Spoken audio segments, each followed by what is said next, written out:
బాబా పాదధూళి కోసం వెళ్లి పాదాల కింద నలిగి చనిపోయిన హృదయ విదారక సంఘటన యావత్ భారతావనికి కంటతడి పెట్టిస్తుంది. అసలు ఎవరి బాబా, ఎందుకింత జనం? అతను పూర్వం ఒక కానిస్టేబుల్, సూరజ్ పాల్ అతని పేరు. నారాయణ్ సాకార్ హరిగాను పేరు పొందాడు.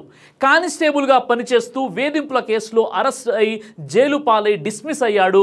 ఆ తర్వాత కోర్టుకు వెళ్తే ఆ డిస్మిస్ ఆర్డర్ని కోర్టు కొట్టి పారేసింది. ఆ తర్వాత జాబ్లో జాయిన్ అయి వాలంటీర్ రిటైర్మెంట్ తీసుకున్నాడు. జైలులో ఎవరైనా పరిచయమై కొత్త దారి చూపించారేమో, లేక తనకు తానుగా డిస్కవరీ చేశారేమో తెలియదు కానీ రిటైర్మెంట్ తీసుకున్న తర్వాత ఆయన బాబా అవతారం ఎత్తారు. దేవుడితో తాను మాట్లాడగలనని, చనిపోయిన వారిని సైతం బ్రతికించగలనని, తన పాద ధూళితో మహిమలు జరుగుతాయని ఇలా మాటలు చెప్పడం ప్రారంభించాడు. చివరికి చాలా మంది నమ్మడం కూడా ప్రారంభించారు. మీలో కొంతమందికి బహుశా గుర్తుండవచ్చు, 2000 సంవత్సరంలో శ్మశానంలోని స్నేహలత అనే 16 సంవత్సరాల అమ్మాయి యొక్క శవం దహన క్రియలు జరుగుతుంటే అంత్యక్రియలు జరగకుండా అడ్డుకొని నేను ఆమెని బ్రతికిస్తానని బలవంతంగా కుటుంబ సభ్యుల నుండి శవాన్ని లాక్కెళ్ళింది ఎవరో కాదు, ఈ బాబానే. ఇది అప్పట్లో కేసు కూడా అయింది. ఆ తర్వాత ఈ కేసును కొట్టివేశారు కూడా. ఈ విషయం మీద అప్పట్లో కొద్దిగా గందరగోళ పరిస్థితులు కూడా ఏర్పడ్డాయి. ఇంత జరిగినా కూడా ఆ బాబా అంటే నమ్మకం పోలేదు. ఇంకా ఎక్కువగా భక్తులు ఆయన్ని నమ్మడం, ఆయన దగ్గరికి వెళ్ళడం చేస్తూనే ఉన్నారు. అసలు ఇదంతా ఎందుకు జరుగుతుందంటే సామాన్య ప్రజల మైండ్ సెట్ కారణంగా మాకు ఏవైనా అద్భుతాలు జరగాలి, మేము ఏదైనా అద్భుతాలు చూడాలి, ఉన్న చోటనే అన్నీ జరిగిపోవాలి, కష్టపడకుండానే డబ్బులు రావాలి, వైద్యం చేసుకోకుండానే మా రోగాలు తగ్గిపోవాలి, కష్టపడి చదవకుండానే పాస్ అయిపోవాలి, ఇలాంటి బలహీనతలను ఆసరగా చేసుకొని కొత్త కొత్త బాబాలు పుట్టుకొస్తున్నారు. ఈ మూఢనమ్మకాలు అనేవి ఒక మతానికే పరిమితం కాదు సోదరులారా. అన్ని మతాలలో ఇలాంటి ఆలోచన కలిగిన వారిలో ఈ మూఢనమ్మకాలు ఉంటాయి. వారి ఆలోచనలను, బలహీనతలను అడ్వాంటేజ్గా తీసుకొని ఇలాంటి బాబాలు ప్రతి మతంలో కూడా పుట్టగొడుగులా పుట్టుకొస్తున్నారు. ముఖ్యంగా ఈ హత్రాస్ బాబా విషయానికి వస్తే ఈయన ఫాలోవర్స్లో ఎక్కువగా స్త్రీలు మరియు దళిత సామాజిక వర్గానికి చెందినటువంటి వారే ఎక్కువగా ఉన్నారు. ఎక్కువగా ఇలాంటి మూఢనమ్మకాలకు అట్రాక్ట్ అయ్యేది కూడా స్త్రీ సోదరిమనులే. చూడండి, ఇంత టెక్నాలజీ డెవలప్ అయి హైటెక్ యుగం అని చెప్పుకుంటున్నాం. ఇలాంటి తరుణంలో ఈ బాబాల గోల ఏంటండి? అతని పాదధూళి కోసం పోటీ పడి ఇంతమంది చనిపోవడం చాలా బాధ వేస్తుంది, చాలా ఆశ్చర్యం కూడా వేస్తుంది. మనం విజ్ఞానంలో ఉన్నామా లేక అజ్ఞానంలో ఉన్నామా? పోయిన ప్రాణాలైతే తిరిగి రావు. కనీసం ఇలాంటి సంఘటనలు మరో చోట జరగకుండా ఇలాంటి మూఢనమ్మకాల పట్ల ప్రజలు ప్రభావితం కాకుండా చూడాల్సినటువంటి బాధ్యత యంత్రాంగంపై ఉంది. అలాగే చట్టాలపై కూడా ఆధారపడి ఉన్నాయి. మనకు భారత రాజ్యాంగం చెప్పిన విధంగా మూఢనమ్మకాలను తొలగించడం, సైంటిఫిక్ టెంపర్మెంట్ పెంచడం అనేది యంత్రాంగాలు ఎంతవరకు పట్టించుకుంటున్నాయి అనేది ఇక్కడ పెద్ద ప్రశ్న. ఆయన పాదధూళి పవిత్రమని, ఆయన విభూతి నుదుటికి పెట్టుకుంటే శుభం కలుగుతుందని మూఢనమ్మకం కారణంగా ఆయన వెళ్ళిపోవడానికి నిలబడగానే బాబా వెళ్ళిపోతున్నాడు, మాకు పాదధూళి దొరుకుతుందో లేదో అని భక్తులు ఎగబడడం ద్వారా ఈ తొక్కిసలాట జరిగిందని చెబుతున్నారు. ముఖ్యంగా ఆడవాళ్ళు మరియు పిల్లలే ఎక్కువ మంది ఉన్నారు ఈ విషాదంలో. ఇంత దారుణం జరిగిపోయిన తర్వాత ఆ ఘటన స్థలం నుండి బాబా తన ఎస్కార్ట్తో ఎస్కేప్ అయిపోయాడు. ఇంత పెద్ద మొత్తంలో ప్రాణ నష్టం జరిగిన తర్వాత అయినా వారికి ఏదైనా సహాయం అందిందా అంటే అది కూడా జరగలేదు. తల్లి ఒక హాస్పిటల్లో ఉంటే పిల్లలు మరో హాస్పిటల్లో, ఒక కుటుంబంలోనే చనిపోయిన వారు వేరువేరు హాస్పిటల్స్లో డెడ్ బాడీలా పడి ఉండడం, సరైన వైద్య సౌకర్యాలు లేకపోవడం, తమ కుటుంబ సభ్యుల్లో ఎవరు బ్రతికున్నారో ఎవరు చనిపోయారో కూడా బాధితులకు తెలియదని ఇలాంటి దారుణమైనటువంటి పరిస్థితులు అక్కడ చోటు చేసుకున్న ఎటు చూసినా హాహాకారాలు. అసలు ఇలాంటి సంఘటనలు మరో చోట జరగకుండా ఏం చేయాలంటే యంత్రాంగాలు బాబాల పట్ల చూపించే ఉదాసీనత, అదేవిధంగా వీరి పట్ల చట్టాలు నిబంధనలు సరిగ్గా అమలు చేయకపోవడం, వీరి వద్ద జరిగే మూఢనమ్మకాల విషయంలో చూసి చూడనట్టుగా ఉండిపోవడం, అన్ని లక్షల జనాభా అక్కడ రానున్నారు అని తెలిసిన తర్వాత కూడా ఎమర్జెన్సీ ఎగ్జిట్ల విషయంలో అధికార యంత్రాంగం సరిగా పట్టించుకోకపోవడం, ఇవన్నీ కూడా ఈ సమస్యకు కారణం.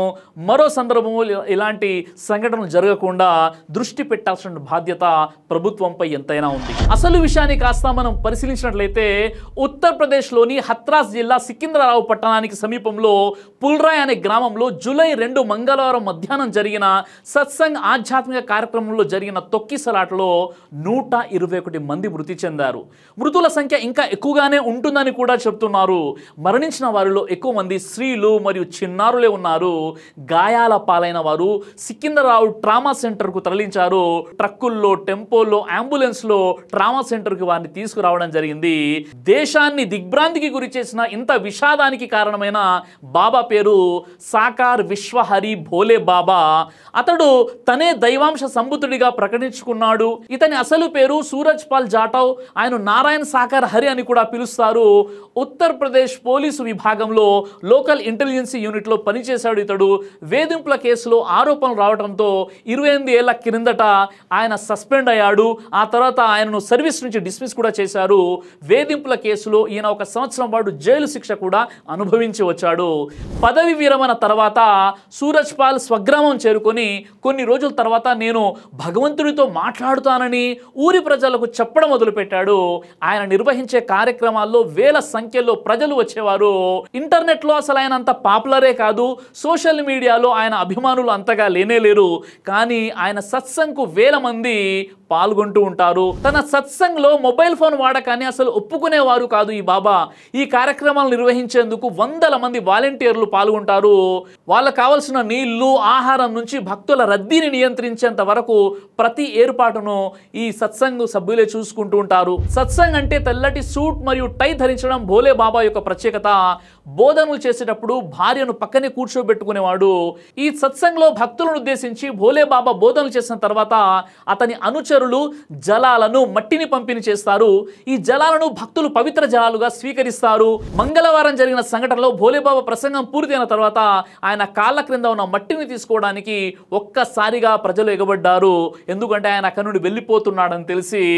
ఆ విధంగా తొక్కిసలాట జరిగిందని మీడియా కథనాలు చెబుతున్నాయి.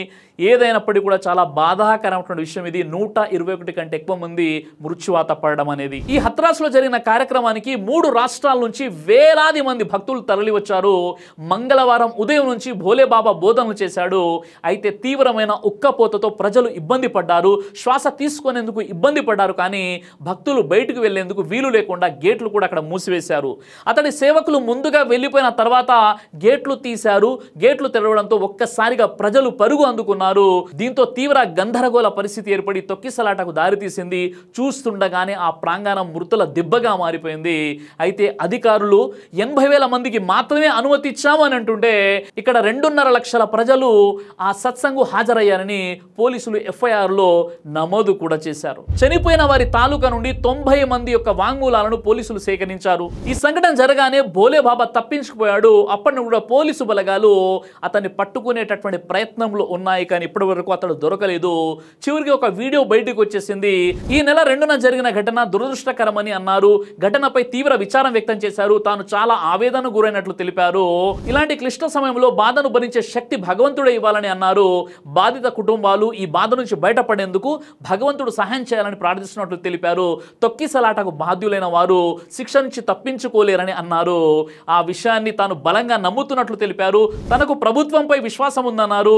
మృతుల కుటుంబాలకు, క్షతగాత్రులకు అండగా నిలవాలని కమిటీ సభ్యులకు ఆయన విజ్ఞప్తి చేశారు. అయితే సోదరులారా, ఇవన్నీ విషయాల్లో దోషి ఎవరంటే ఈ భోలే బాబా మాత్రమే. కాబట్టి దోషులు తప్పించుకోలేరని ఇలా ఆయన నీతులైతే చెప్తున్నారు. కానీ ప్రజల్లో ఈ విధంగా మూఢనమ్మకాలను వ్యాపింపజేసి ఆ తర్వాత అక్కడికి వచ్చినటువంటి లక్షలాది మంది ప్రజలకు సరైనటువంటి సౌకర్యాలు లేకుండా చేయడం, ఆ తర్వాత పట్టించుకోకుండా ఈ సంఘటన జరిగిన తర్వాత వారిని వదిలేసి వెళ్ళిపోవడం, ఈ మృతులకు వెనకాల ఉన్నది ఏకైక కారణం కేవలం భోలే బాబా మాత్రమే. అయితే ఈ సందర్భంగా మనం తెలుసుకోవాల్సినటువంటి గుణపాఠం ఏంటంటే ఈరోజు మన ప్రజలు విజ్ఞానంలో లేరు, అజ్ఞానంలో ఉన్నారు. కాబట్టి మనవంతు బాధ్యతగా ప్రజల్ని మనం చైతన్యపరచాలి. నిజంగా ఈ బాబాల యొక్క పాపులారిటీ ఎలా పెరుగుతుందంటే వీరి దగ్గర ఎలాంటి శక్తులు ఉండవు. అక్కడికి వెళ్ళి మనం చేసేదేం లేదు, వీరు మన కోసం చేసేది ఏమీ ఉండదు. కానీ కొంతమంది భక్తుల్ని ఎలా తయారు చేస్తారంటే మాత్వర్డ్ అడ్వర్టైజ్మెంట్ చేసుకుంటూ వీరు వెళ్ళిపోతారు. మేము అక్కడికి వెళ్ళే ముందు అసలు మాకు పిల్లలు పుట్టలేదు, అక్కడికి వెళ్తే పిల్లలు పుట్టారు.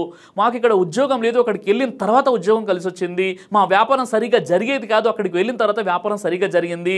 మాకు క్యాన్సర్ అని తేలింది, ఆ తర్వాత బాబా దగ్గరికి వెళ్ళిపోతే తర్వాత రిపోర్ట్ చూస్తే అసలు క్యాన్సరే లేదు. ఇలా కొంతమంది భక్తుల్ని తయారు చేసి వారి ద్వారా వీరు ప్రచారం చేయిస్తారు. ఆ ప్రచారం కొంతమంది బంధువుల ద్వారా, వాళ్ళ యొక్క స్నేహితుల ద్వారా, వారి యొక్క ఎంప్లాయీస్ ద్వారా ఈ ప్రచారం అనేది పూర్తిగా స్ప్రెడ్ అయిపోతుంది. ఆ తర్వాత ప్రజల్లో ఒక నమ్మకం ఏర్పడుతుంది. ఆ తర్వాత వారికి మంచి జరిగితే మాకెందుకు జరగకూడదు అన్న ఆలోచనతో ప్రజలు అక్కడికి వెళ్తారు. ఇలా కొంతమంది బాబాలు కొన్ని ట్రిక్స్ని ప్లే చేస్తుంటారు. కాబట్టి సోదరులారా, ఒక విషయం గుర్తుపెట్టుకోండి, లాభ నష్టాలు మనల్ని పుట్టించినటువంటి దైవం ఆధీనంలో మాత్రమే ఉన్నాయి. మనం ఏం అడగాలన్నా, ఏం కోరుకోవాలన్నా పైనటువంటి ఆ దైవాన్ని మాత్రమే ప్రార్థించాలి. అలా కాకుండా ఈ బాబాలు, స్వాములు, మంత్రకాళ్ళు అని ఈ విధంగా వెళ్ళిపోవడం ఇది సమంజసమైనటువంటి విషయం ఎంత మాత్రము కాదు.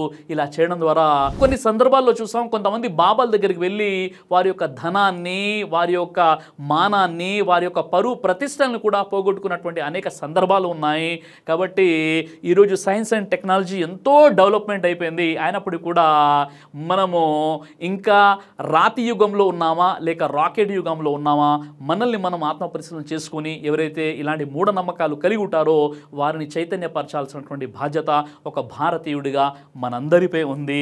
ఏదేమైనప్పటికీ తన నిర్లక్ష్యం కారణంగా ఇలాంటి మరణాలకు కారణమైనటువంటి భోలే బాబాని కఠినంగా శిక్షించాలి. ఇలాంటి బాబాలు, ఇలాంటి వ్యక్తులు మన సమాజంలో తయారు కాకుండా చూసుకోవాల్సిన బాధ్యత కూడా ఒక భారతీయుడిగా మనపై ఉంది. ఈ సందర్భంగా ఎవరైతే చనిపోయారో ఆ మృతుల కుటుంబాలకు ప్రగాఢమైనటువంటి సానుభూతిని తెలియచేస్తూ దైవం వారందరి కుటుంబాలకు సహనాన్ని ప్రసాదించుగాక. ఆమీన్. దైవ ప్రవక్త ముహమ్మద్ సల్లల్లాహు అలైహి వసల్లం వారు తెలియచేశారు, కడుపుకు సంబంధించినటువంటి అన్ని రకాల వ్యాధులకు అద్భుతమైనటువంటి ఔషధం తల్బీనా. ఇది దైవ ప్రవక్త వారి సున్నత్. మంచి ఆహారం, ఇమ్యూనిటీ బూస్టర్, ఇందులో షిఫా ఉంది. ఇది మంచి ఔషధంగా కూడా పనిచేస్తుంది. కాబట్టి పిల్లలు అయినా పెద్దలు అయినా ఎవరైనా దీనిని ఉపయోగించవచ్చు. అలాగే ఖురాన్లో దైవం తెలియచేశాడు, తేనెలో మీకు స్వస్థత ఉంది అని. కాబట్టి స్వచ్ఛమైనటువంటి తేనె కోసం మీరు సంప్రదించండి. అలాగే షాహీ హల్వాను మీరు తప్పనిసరిగా ఉపయోగించి మీ దాంపత్య జీవితంలో మంచి అనుభూతిని పొందండి. ఇందులో ఎలాంటి సైడ్ ఎఫెక్ట్స్ లేవు. ఇది కంప్లీట్గా హెర్బల్ ప్రొడక్ట్స్తో తయారు చేయబడినటువంటిది. కాబట్టి ఇక్కడ కనిపిస్తున్నటువంటి ఈ నెంబర్స్కి కాల్ చేసి మీరు ఇప్పుడే ఈ ప్రోడక్ట్ని ఆర్డర్ చేసుకోవచ్చు. కొరియర్ ఫెసిలిటీ కూడా ఉంది.